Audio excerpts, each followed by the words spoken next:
আজ আমরা যাকে সঙ্গে পেয়েছি তিনি বাংলাদেশের সাবেক প্রধানমন্ত্রী শেখ হাসিনা।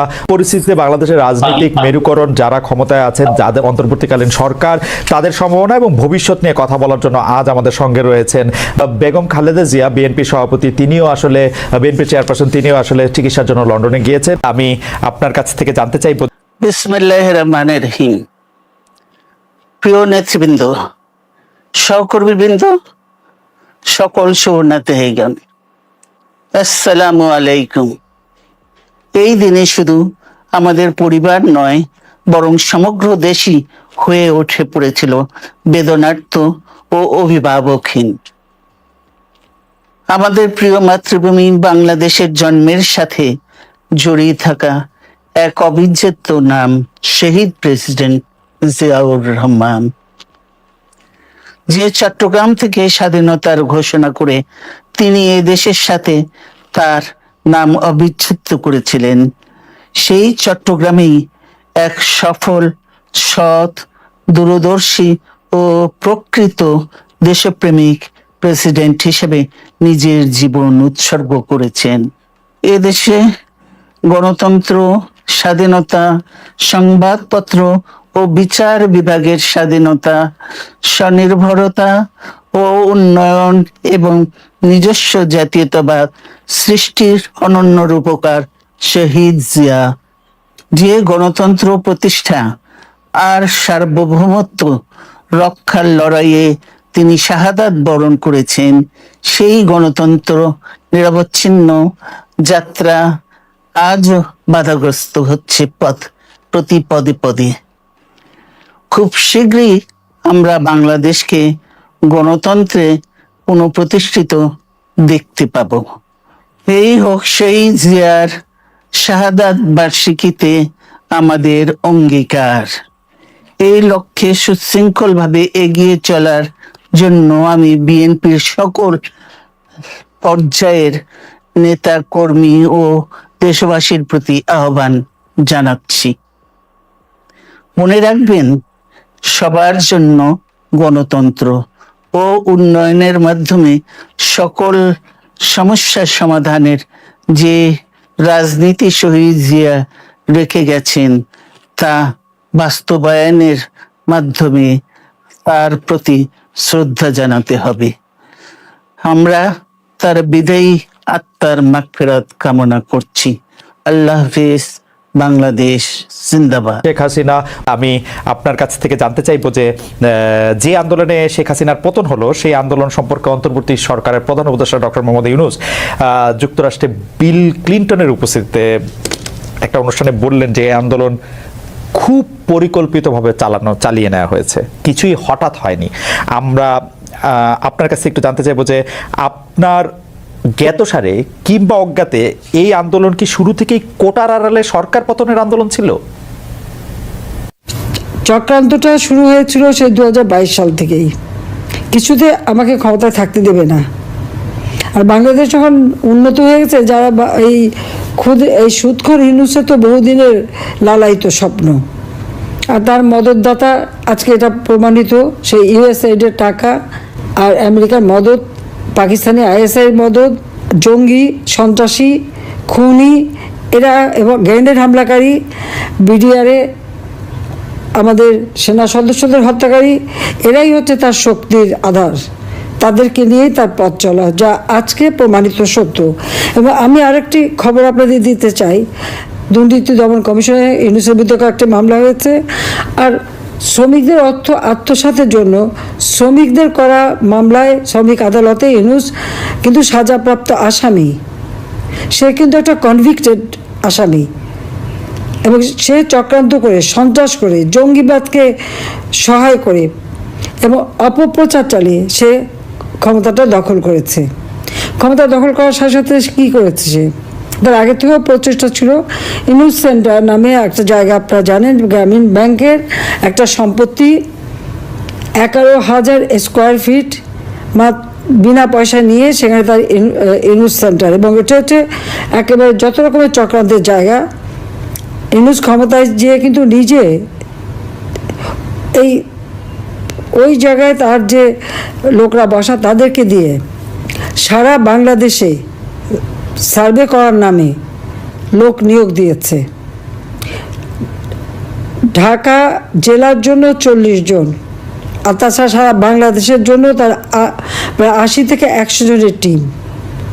বিভিন্ন জেলায় জেলায় তাদের দায়িত্ব, যেখানে সিটি কর্পোরেশন বা পৌরসভা আছে সেই জায়গার জন্য বেশি করে লোক নিয়োগ, এবং ইউনিয়ন পর্যায় পর্যন্ত সে লোক নিয়োগ দিয়েছে যাদেরকে সে টাকা দেয়। তাদের হাতে মোবাইল ফোন, একদম স্মার্টফোন, তাদের হাতে কম্পিউটার, এবং সমগ্র বাংলাদেশের সমস্ত তথ্য দিয়ে তারা পাঠায়।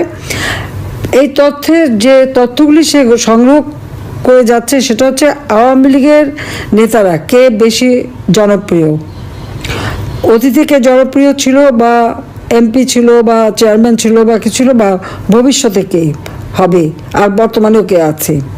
এই সমস্ত তথ্যগুলি সংগ্রহ করা, বিত্তশালী সম্প্রদায় কাকে সমর্থন দেয়, আওয়ামী লীগকে দেয় না কাকে দেয়, তাদের তথ্য সংগ্রহ করা, এবং আওয়ামী লীগ, বিএনপি, জাতীয় পার্টি, জামাত কার কোথায় কি অবস্থা, ভোটের কি অবস্থা, এই সমস্ত তথ্য সংগ্রহ করার জন্য তার কিন্তু এজেন্ট নিয়োগ করা আছে। এছাড়া সে যে বিশাল গুন্ডা বাহিনী পালে, 1000 মোটর সাইকেল তাদেরকে দেওয়া হয়েছে, এবং তাদের হাতে স্মার্টফোন, এবং কয়েকটা মাদ্রাসা, কিছু ইউনিভার্সিটি, 35টা কলেজ ইউনিভার্সিটির কিছু ছেলে মেয়েকে সে টাকা দিয়ে পেলে পুষে রাখে, এবং তাদেরকে দিয়ে যত অঘটনগুলি ঘটায়। এবং এটা যে তার একটা সেই মানে সূক্ষ্ম পরিকল্পনার ফসল, সেটা সে নিজেই বলে ফেলেছে বিল ক্লিন্টনের অনুষ্ঠানে।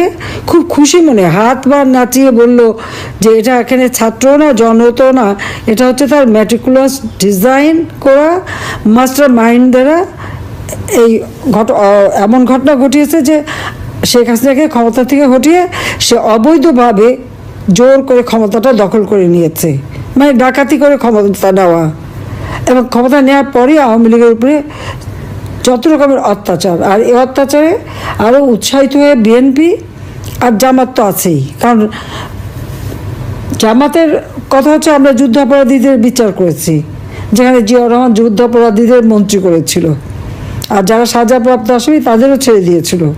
গোলাম আজম পাকিস্তানি পাসপোর্ট নিয়ে পাকিস্তানি ছিল, তাকে আবার ফিরত এনেছিল, তাদের আমরা বিচার করেছি, কাজে সেই প্রতিশোধ দেবে। আর জাতির পিতা বঙ্গবন্ধু শেখ মুজিবুর রহমানের হত্যাকারীদেরকে জিয়াউর রহমান ইন্ডেমনিটি দিয়েছিল, দায় মুক্তি, তাদেরও বিচার করেছি। আজকে আপনারা দেখেন 7ই জুলাই 2024 সালে যে আন্দোলন, কই পুলিশ তো কিছু বলেনি আন্দোলনকারীদেরকে, আমরা তো কিছুই বলিনি, বরং তাদের সাথে আলোচনা করা, তাদের পাশে থাকা। মেয়েরা যখন পথে নেমেছে তাদের নিরাপত্তা, ওই মেয়েরা যখন স্লোগান দেয় শেখ হাসিনা পদত্যাগ চায়, আর আমি তখন তাদের নিরাপত্তা দেই যে তাদের জন্য কোনো রকম অসুবিধা না হয়। আজকে তাদের অবস্থাটা কি? এখন মেয়েরা ঘর থেকে বেরোতে পারে না। তারা এমনই আন্দোলন করলো, আর এমনই স্বাধীন করে ফেললো দেশ, যে এখন নিজেরাই ঘরবন্দি। এখন যাবে কোথায়, তারা কী করবে? আর সেই যেটা কোনো কোটা ইস্যু ছিল না, সে কোটা আন্দোলনই বা তাদের কোথায় গেল? আর এখন সপ্তদলীয়করণ, এই অস্ত্র লাঠি সোটা নিয়ে চিফ জাস্টিসকে পদত্যাগ করতে বাধ্য, জজকে পদত্যাগ করতে বাধ্য। কোনোদিন এই অবস্থায় কখনো বাংলাদেশকে ভাবতে পারেনি। শিক্ষকদের চাকরি থেকে বের করে দিচ্ছে, ইউনিভার্সিটি, কলেজ, স্কুল, সব জায়গায় ছাত্রছাত্রীদের অপমান করাচ্ছে, প্রতি পদে পদে চরমভাবে মানবাধিকার লঙ্ঘন করে যাচ্ছে। বাড়িতে ছোট শিশু তা থাকা সত্ত্বেও বাবা মাকে গ্রেপ্তার করেছে, বাবাকে তাকে মাকেও। তো এই বাচ্চাটাকে কে দেখবে? কি হবে তার? 93 জন আইনজীবীর বিরুদ্ধে মামলা তারা সারেন্ডার করেছে, তাদের জামিন দেবে না, কিছু জামিন দিয়েছে, কিছু দিচ্ছে না। মানে আপনি যে বিচার চাইবেন সেই সুযোগটাও নাই। আইনজীবীদের এইভাবে গণহারে মামলা দেওয়া, গ্রেপ্তার করা, পৃথিবীর কোনো সভ্য দেশে এরকম ঘটনা ঘটে বলে আমার তো জানা নেই, আমি তো দেখিনি। কাজে বাংলাদেশ আজকে কি?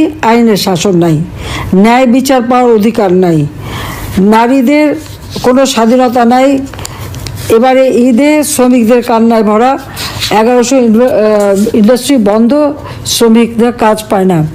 তার উপর আমার আওয়ামী লীগের নেতাকর্মীদের ঘর বা বসত বাড়ি, ব্যবসা প্রতিষ্ঠান, তাদের গরুর খামার, মৎস্য খামার, মুরগির খামার, ফলের বাগান সবই ধ্বংস। দোকানপাট যা ছিল একেবারে সব ভেঙে চুরে লুটপাট করে জ্বালিয়ে পুড়িয়ে নিঃস্ব করে দিচ্ছে। কেন? আওয়ামী লীগ যেন আর কোনোদিন মাথা তুলে দাঁড়াতে না পারে, এটাই তাদের চেষ্টা।